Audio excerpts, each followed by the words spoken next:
Hey everybody, welcome back to my channel. Thank you so much for being here. Before we get started, I just want this to be known that I am not purposely going to say anything in this video that is going to be a spoiler. But if I, by mistake, say something that happens in the movie because I'm so excited about it, know that I am sorry. I will make sure to put up a thing in this video that says spoiler alert so you know that going in, there might be a spoiler or two in this video. What we're going to focus on today is the Lion King remake, the live action movie. I am so excited. I went and saw this on 8 o'clock on Thursday. I went and saw the movie with my brother. What we're gonna do today is we're gonna take a little bit of time. My thoughts were about it.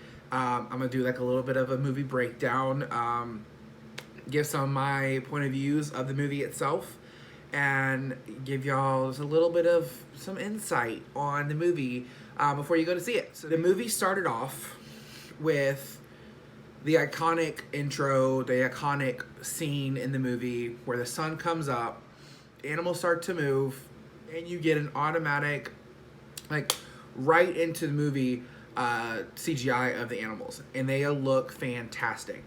Honestly, if you have the chance to see this movie in a bigger screen, the bigger the screen, the better, so you can get a real full-blown view of what the movie looks like. We saw it on a smaller screen, and it was gorgeous on a smaller screen. Scene starts, the animals start to move, everybody's starting to head to Pride Rock to see Simba being raised up, to see Mufasa's son and Sarabi's son. Everything looks amazing. I will say, they tried their best to get the animals to do what the animals did in the opening scene. Like, there's a part in the opening scene in the animated version, like a giraffe baby like raises its head up into the sun and like closes its eyes. Those things didn't happen, but you got the same feel to it because the same animals were doing the same thing basically. There was birds flying over the water, stuff like that. So we pull up onto Pride Rock, and Rafiki does his magic. This is my opinion. I do not want you to say you don't want to go see a movie based on what I'm saying. Just know this is what I am feeling. This is how I felt about the movie, so you know in the future when you go see it, you have to have an open mind. I went into this movie with an open mind. I was not looking forward to certain parts of the movie, but I went in just basically saying whatever. Let's go see it, see what happens. I've seen the rest of them. Let's just do it. So Rafiki comes up on Pride Rock. I was not a fan of Rafiki, how Rafiki looked. Going in, I knew all of the animals were based off of what the animals looked like in real life, not the animated version. So they're not going to be identical to them. They're not going to make them look identical to them. They're going to make them look like they look in real life. But Rafiki was basically like a totally different looking character. You got who he was immediately. He came up on the rock. He did his thing. He broke roots. I don't know why. Instead of breaking the actual fruit, he broke roots. So I was kind of confused about that. Didn't really make sense because in the whole entire movie, in the animated version, he had his staff that had the fruit on top. And in this movie, he really didn't. He just had kind of roots. So I wanted that to be more intense. It wasn't. Where Simba is in Sarabi's arms was identical to the movie itself. There was no change, there was no alters. He sneezed, everything. Mufasa himself was iconic as usual. We were in the theater, and as Mufasa was talking and going over what Simba will basically rule whenever Mufasa is gone, was the exact same lines as it was in the animated version. They didn't even need him, to be honest. There was a lot of parts in this movie where the original recordings of this movie could have been used in the new one and you wouldn't have noticed. So James Earl Jones, honestly, if you really think about it, he really didn't even need to come in and re-record the voices or the recordings, because he honestly, I mean, it sounded the exact same. It was the exact same lines. There was no difference. Everything was the same. Did he do an amazing job? Yes. Was it iconic? Yes. It wasn't anything, I guess, anything amazing, but it was his lines, and he is James Earl Jones. I think he was the only original person to come back from the original cast to reprise his role, so that was kind of cool. But I will say that Mufasa's voice wasn't what we wanted it to be. It had a higher pitch in the movie, so it wasn't, to me, as impactful. I don't know if it has something to do with how they recorded. In my opinion, it was great, it was cool, but he did great. It just wasn't what I was expecting. Now, Scar. In this movie, I was surprised at how they made Scar look.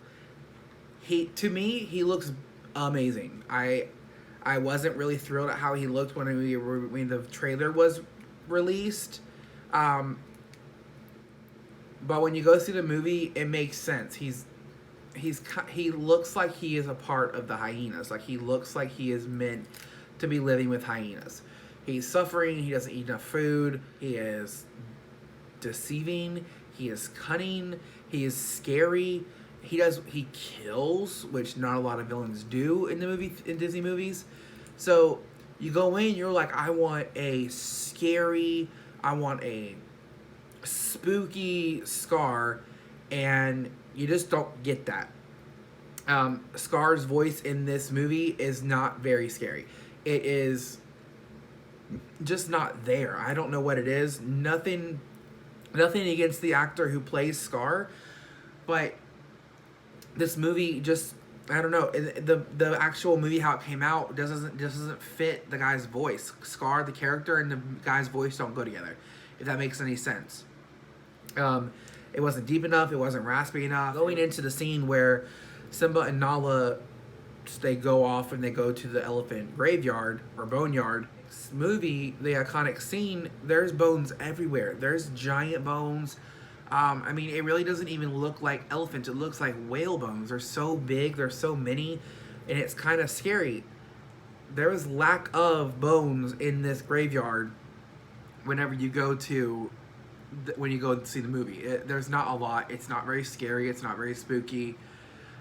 So they could have done a better job of that, making it a little bit more spooky, because it's basically the hyenas in Scar's home. Which, speaking of hyenas, went into this movie expecting 3 hyenas. That's it.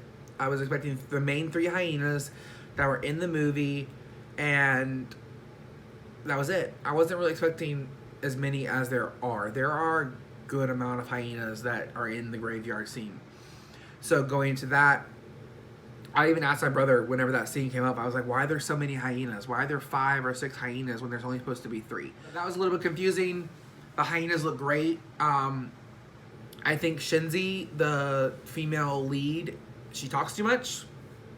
I don't know. She has too big of a role in the movie. It kind of is a big change versus the original. So in this movie, what I've heard so far from a lot of different people about this movie, and it's something that I agree on and I wanted to touch on as well. The part of this movie that is taking a toll on a lot of people is the lack of emotion in the characters.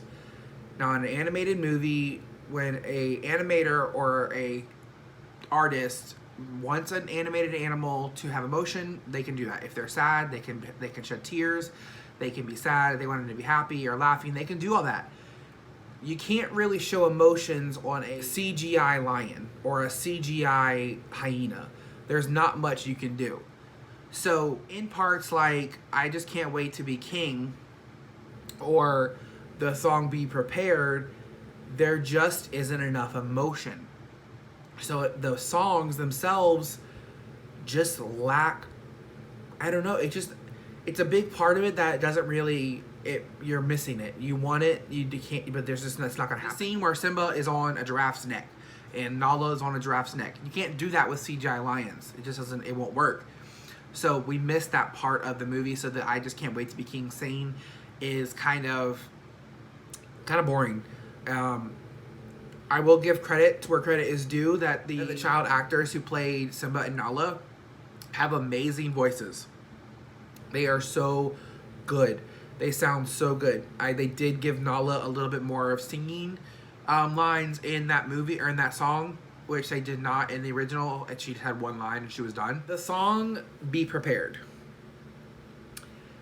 I was waiting, anticipating marching hyenas, green smoke, Scar dancing everywhere, and I just did not get that. It was not that. It was a short version of the song, which I've heard they shortened it to allow Beyonce's song to play, Spirit. So I was not happy about that. The guy who plays Scar, not a singer. Not a very good singer. The song started out so good. I will tell you that. It started out and I got chills. I got goosebumps. I was so excited. It was sounding so good. Then it started to hit the peak of the song, and I looked over at my brother and I was like, ugh. I was like, uh-oh, that doesn't sound good. That's not. And at the end of the song, we both went, because it wasn't good. It was shorter. It was rushed. It was, I don't know. And again, there's no emotion, so you can't see how Scar feels. You can't feel how he feels. You just see a lion dancing in the dark with hyenas singing "Be Prepared." So after that happens, they scheme. You know how the story is. It's time to get revenge on Mufasa. This scene was very close to the original. The growls of Simba sounded the same. I will say that the stampede of the wildebeest versus how many were up top didn't make sense. Like, it did not correlate with how many wildebeests were at top versus how long that stampede was. In the original movie, there's thousands of wildebeest up top, so it made sense that the stampede was just, it didn't stop, it was just forever. To me, there's maybe 100 up top with the hyenas, so it didn't really make any sense how the wildebeest stampede at the bottom would just kept going, because it was like, where are all these wildebeest coming from? There's not really a lot up top. They did make some changes to the scene. Everything was identical until Mufasa's hanging from the cliff. And they made a little change there. Did I hate it? No. Did I like the change? No. So, I wish they would. This is one of the scenes I wish they would have stuck to the original, kept everything the same. They needed to keep it same because of how it plays into the movie with Simba and Scar. Scar banishes Simba, like in the original. He runs off. The hyenas track him down. There's no thorns. They show thorns, but no one falls into thorns, which is a bummer because that's like one of those comedy parts in the movie. Comes across the rocky path that he comes across, and kind of like what Simba does, kind of just gives up and he falls over. And then the next scene is the vultures flying over him, landing, and then off in the distance, here comes Timon and Pumbaa. Now, this scene, these characters, I was not looking forward to their part in this movie. I'm not a Jonah Hill fan at all. So to know he was playing Pumbaa kind of made me kind of scared to see the movie. But I will tell you that the two people that play Timon and Pumbaa in this movie were the comedic relief we needed from this movie. This movie was monotone the whole entire time. There was no peaks, there was no plummets, it was all just this. And then you finally get to Timon and Pumbaa, and they start to put in some comedy into the movie, and it made a difference, in my opinion. It made a difference, in my opinion, because it threw some comedic aspect into it to where it was like, thank you. Let's have a different tone to this movie than where we're going, because we're kind of getting bored here. I loved every single scene they were in. Hakuna Matata starts, And I was like, oh my God, here we go, Hakuna Matata. Then Jonah Hill opened his mouth. Jonah Hill opened his mouth, started singing. Oh, Lord. It was rough. Whoever, I don't know the guy's name who played Timon, but he could sing his little butt off, and it sounded so good. But Jonah Hill, don't sing anymore. They did a really good job with that. They did a really good job with Timon and Pumbaa. There's a scene in the movie, Pumbaa talks about when he was a young warthog. When he was like, when I was a young warthog. The whole entire movie theater was in shock and was dying. It was so cute. This is a spoiler. He comes back as a baby piglet. And it's so cute because it's a realistic baby piglet. It's like from a tiny piglet, and it was the most adorable thing I've ever seen in my life, and one of the saddest scenes I've ever seen in my life, because he loses everybody. Everybody doesn't want to be around him because he stinks. So they sing the Hakuna Matata song. It sounded good. Donald Glover comes on singing Hakuna Matata, and I wasn't into it. Donald Glover did not, I don't know, he just didn't have enough emotion in his voice. I don't know if it's that, or if his voice just didn't match Simba as a character, or if it just didn't match the lion in the movie, but it just didn't go, and I wasn't a fan.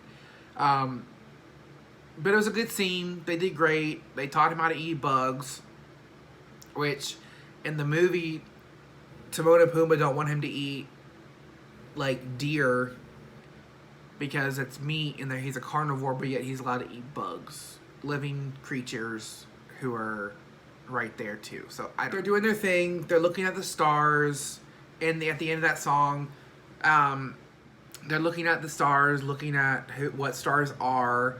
They're fireflies. Simba has his line where they're kings of the past. Then the next scene, Nala shows up. Nala is one of my favorite characters of all time in any Disney movie. I've had stuffed animals of her my whole entire life. She's like one of my favorites. She comes back, the same scene where Pumbaa's running from her because Nala's trying to kill her, or kill Pumbaa. Simba comes in, rescues Pumbaa. They fight, which was amazing because it looks so freaking real. And then it started to get rushed. It started to rush there. Nala pinned Simba in the regular movie. And then without even like a hesitation, there was no breathing, there was nothing like the original.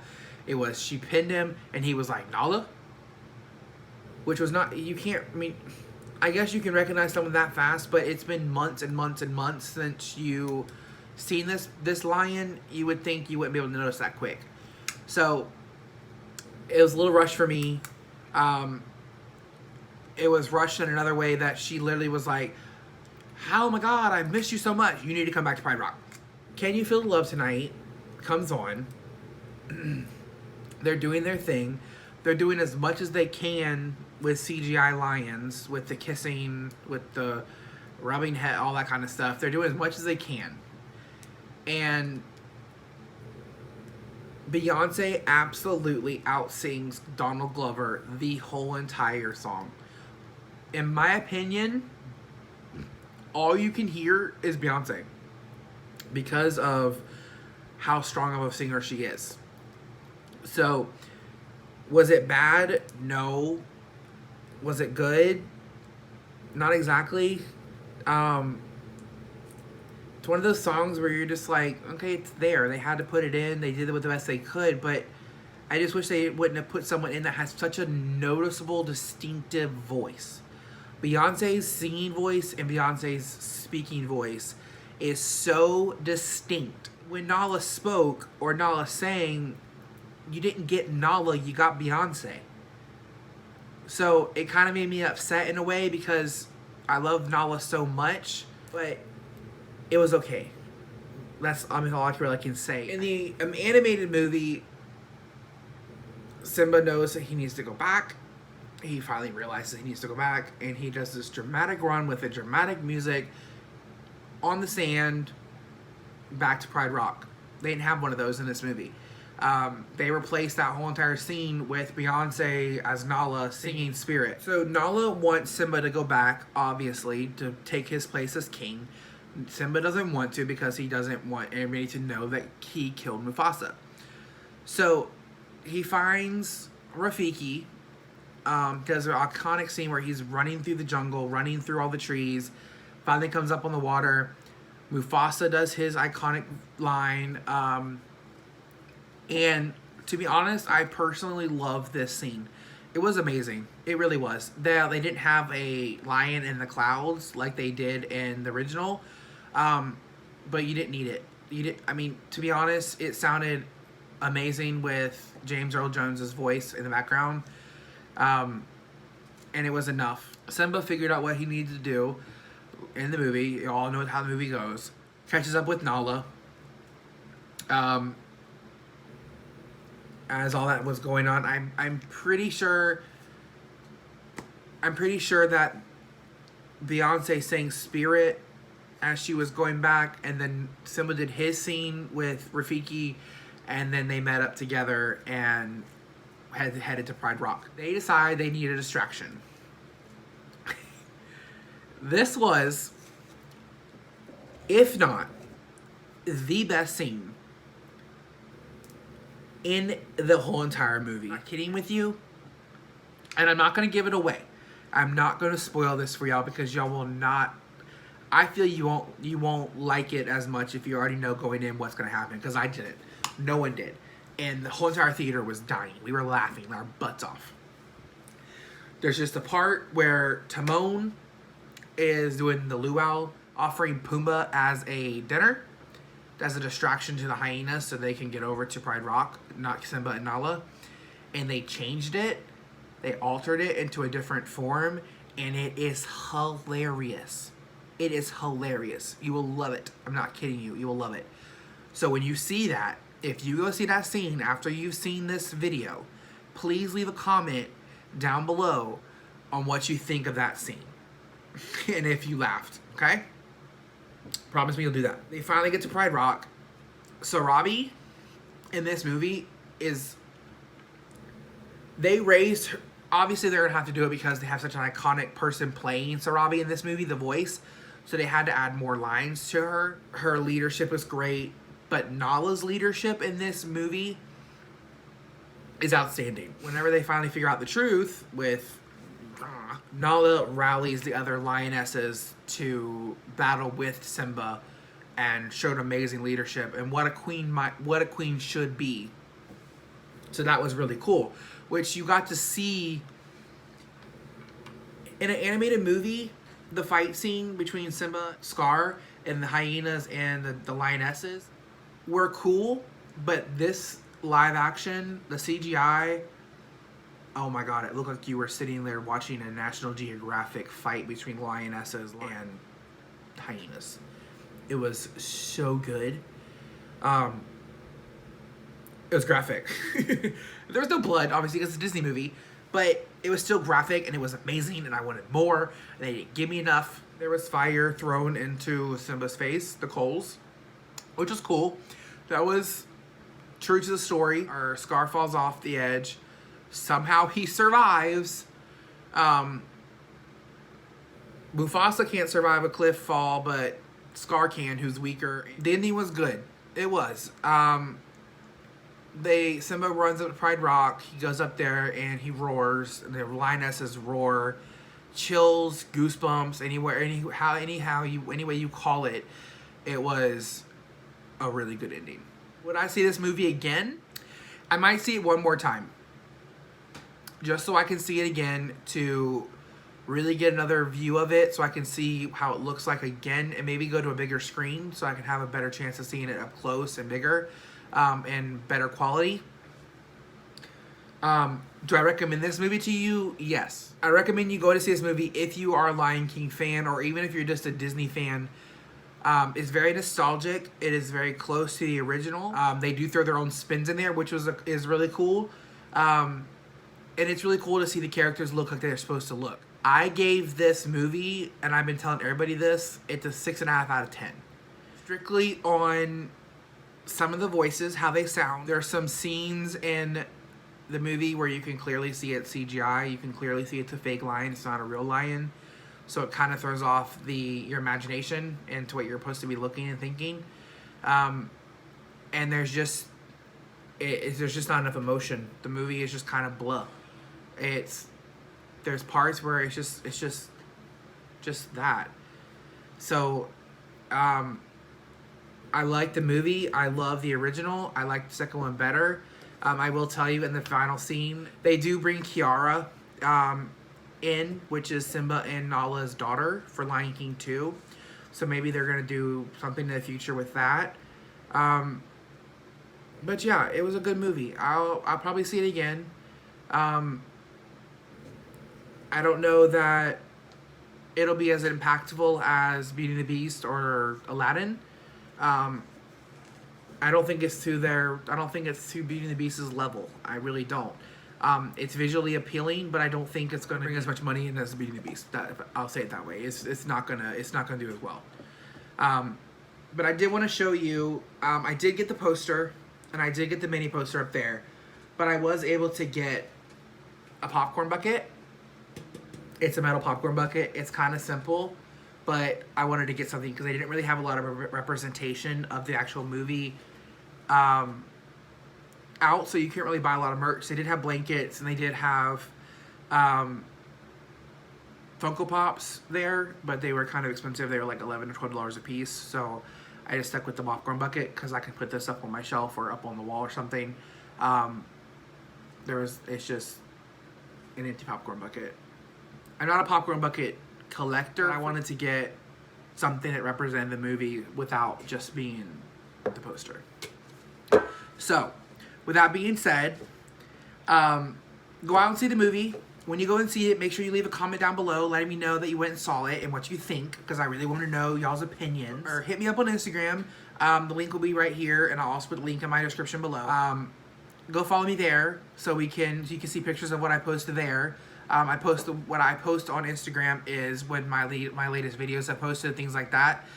So you can know when I post a new video. Don't forget to subscribe so you can see so you can watch all the videos that I do post, and don't forget to hit the bell notification so you know when I post a new video. Don't forget, I am going to Disney on August 9th through the 12th. August 9th through the 12th, we're going down to Disney, me and my brother. We're going to be vlogging the whole trip. It's going to be my first trip back to the parks in about 2.5 months, and I'm super excited. I cannot wait. I'm anticipating to have a lot of fun. I'm going down there. We're going to meet a lot of YouTubers. I'm going to be meeting a lot of YouTubers. My brother's going to be doing his own thing. But we're going to have some fun. We're going to go on a lot of we're going to go on a lot of rides. We're going to buy a lot of merch, a lot of things we can open when we get back. I'm very excited about hopefully getting some new pins when we get down there, some new mystery boxes, and things like that. So make sure you're subscribed so you can know when I post those videos. So thank you so much for being here, and as always, let's go to Disney.